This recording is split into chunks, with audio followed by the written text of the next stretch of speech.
ডাকাতির লুণ্ঠিত 5,03,000 টাকা, 106টি বিভিন্ন মানের বৈদেশিক মুদ্রা, 2,12,000 টাকা মানের জাল টাকা।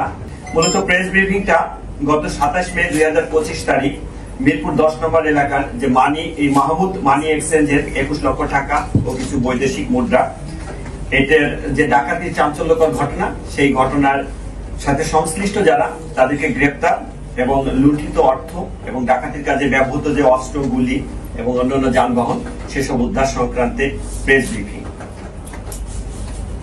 আমরা গত 27 মে 2025 তারিখ সকাল অনুমান 9:30 ঘটিকার দিকে মাহমুদ মানি এক্সচেঞ্জ নামক একটি প্রতিষ্ঠানের মালিক রাসেল এবং তার ভগ্নিপতি জাহিদুল হক চৌধুরী দুজনে তাদের মিরপুর 11 নম্বরের বাসভবন থেকে একটি কালো ব্যাগে ব্যবসায়িক 21 লক্ষ টাকা এবং বেশ কিছু বৈদেশিক মুদ্রা সঙ্গে নিয়ে ব্যবসা প্রতিষ্ঠানের উদ্দেশ্যে পায়ে হেঁটে যাওয়ার পথে এই ঘটনাটি ঘটে। তা সকাল অনুমান 9:40 ঘটিকার দিকে শেরেবাংলা ন্যাশনাল স্টেডিয়াম ও ফায়ার সার্ভিস এর মাঝের যে গলি, সেই গলির মাথায় পৌঁছা মাত্রই ঘটনাস্থলের পূর্ব থেকে পথ পেতে থাকা 4টি মোটরসাইকেল যোগে 7-8 জন লোক যারা মাস্ক পরিহিত অবস্থায় ছিল, তারা তাদের পথ রোধ করে। এর মধ্যে একজন অজ্ঞাতনামা ডাকাত জাহিদুল হক চৌধুরীর মাথায় পিস্তল ঠেকিয়ে তার হাতে থাকা ব্যাগটি জোরপূর্বক ছিনিয়ে নেয়। জাহিদুল হক এবং তার শ্যালক মানি এক্সচেঞ্জের মালিক রাসেল তারা ডাকাত দলকে প্রতিরোধ করার চেষ্টা করলে অজ্ঞাতনামা মুখোশধারী একজন ডাকাত পিস্তল দিয়ে ফাঁকা এক রাউন্ড গুলি করে ভীতির সৃষ্টি করে এবং অন্য একজন ডাকাত ধারালো চাপাতি দিয়ে জাহিদুল হক চৌধুরীর কোমরের বাম পাশের নিচের মাংসপেশিতে আঘাত করে। চাপাতির আঘাতে তিনি গুরুতর জখম হয়ে রাস্তায় লুটে পড়ে এবং অজ্ঞাতনামা ডাকাতরা টাকার ব্যাগটি নিয়ে 4টি মোটরসাইকেল যোগে দ্রুত ঘটনাস্থল থেকে চলে যায়। এই ঘটনাটি একজন পথচারী তার মোবাইলে ভিডিও ধারণ করে এবং ভিডিও ধারণ করে সামাজিক যোগাযোগ মাধ্যমে শেয়ার করলে তা ব্যাপকভাবে চাঞ্চল্যের সৃষ্টি হয়। ঘটনার সংবাদ পাওয়া মাত্রই পুলিশ কমিশনার মহোদয়ের নির্দেশনায় ডিবির একাধিক টিম তদন্ত কার্যক্রম শুরু করে। তদন্ত কার্যক্রম করে ঘটনার রহস্য উদ্ঘাটন, জড়িতদের গ্রেপ্তার, ব্যবহৃত অস্ত্র ও গাড়ি উদ্ধারের লক্ষ্যে তারা মাঠে নামে।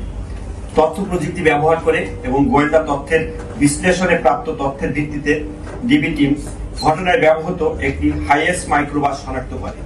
অভিযান পরিচালনা করে মাইক্রোবাসের চালক জাফর, বয়স 33, তাকে গ্রেপ্তার করতে সক্ষম হয়। প্রাথমিকভাবে জিজ্ঞাসাবাদে জাফর মাইক্রোবাসটি ডাকাতির কাজে ব্যবহার হয়েছে মর্মে আমাদের কাছে স্বীকার করে। ডিবি টিম তার দেওয়া তথ্য মতে গাজীপুর টঙ্গী এলাকা থেকে মাইক্রোবাসটি উদ্ধার করে জব্দ করে। এছাড়া তথ্য প্রযুক্তির চূড়ান্ত বিশ্লেষণে প্রাপ্ত তথ্যের ভিত্তিতে ডিবির একাধিক টিম একই সাথে ঢাকা, বরিশাল, পটুয়াখালী, ময়মনসিংহ ও যশোর জেলার বিভিন্ন স্থানে অভিযান পরিচালনা করে ডাকাতির সাথে সরাসরি জড়িত ডাকাত দলের মূল পরিকল্পনাকারী জলিল মোল্লা সহ অপরাপর ডাকাত সদস্য মোস্তাফিজ, পলাশ, দীপু, সোহাগ সহ মোট 6 জনকে গ্রেপ্তার করতে সক্ষম হয়। এদের সকলেই পেশাদার ডাকাত। তাদের বিরুদ্ধে ঢাকা মহানগরী সহ দেশের বিভিন্ন স্থানে ডাকাতি, খুন, অস্ত্র সহ বিভিন্ন অপরাধের একাধিক মামলা রয়েছে। গ্রেপ্তারকৃতদের নিকট হতে ডাকাতির লুণ্ঠিত 5,03,000 টাকা, 106টি বিভিন্ন মানের বৈদেশিক মুদ্রা, 2,12,000 টাকা মানের জাল টাকা, ঘটনার কাজে ব্যবহৃত 3টি মোটরসাইকেল, একটি মাইক্রোবাস উদ্ধার করা হয়।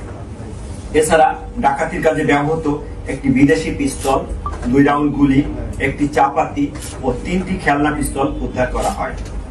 এই ঘটনায় ভিকটিম জাহিদুল হক চৌধুরী বাদী হয়ে মিরপুর মডেল থানায় একটি ডাকাতি মামলা দায়ের করেন। মামলা তদন্ত কার্যক্রম চলমান রয়েছে এবং জড়িত অন্যান্য অপরাধীদের গ্রেপ্তার সহ অবশিষ্ট মালামাল উদ্ধারের অভিযান অব্যাহত রয়েছে। উল্লেখ্য, অটো মামলায় গ্রেপ্তারকৃত আসামিগণ ইতোপূর্বে 24 জানুয়ারি 2025 তারিখ কামরাঙ্গীচর থানা এলাকায় আগ্নেয়াস্ত্র দ্বারা গুলি করে 50 ভরি স্বর্ণ লুট করার কথা প্রাথমিকভাবে আমাদের কাছে স্বীকার করেছে এবং 20 অক্টোবর 2024 তারিখ 7 মসজিদ রোড, ধানমন্ডি থানা এলাকায় একই পদ্ধতিতে আগ্নেয়াস্ত্রের দ্বারা গুলি করে ভিকটিমের নিকট হতে 52 লক্ষ টাকা ছিনিয়ে নিয়ে যাওয়ার ঘটনায় তাদের সম্পৃক্ততা রয়েছে মর্মে প্রাথমিকভাবে তাদের স্বীকারোক্তি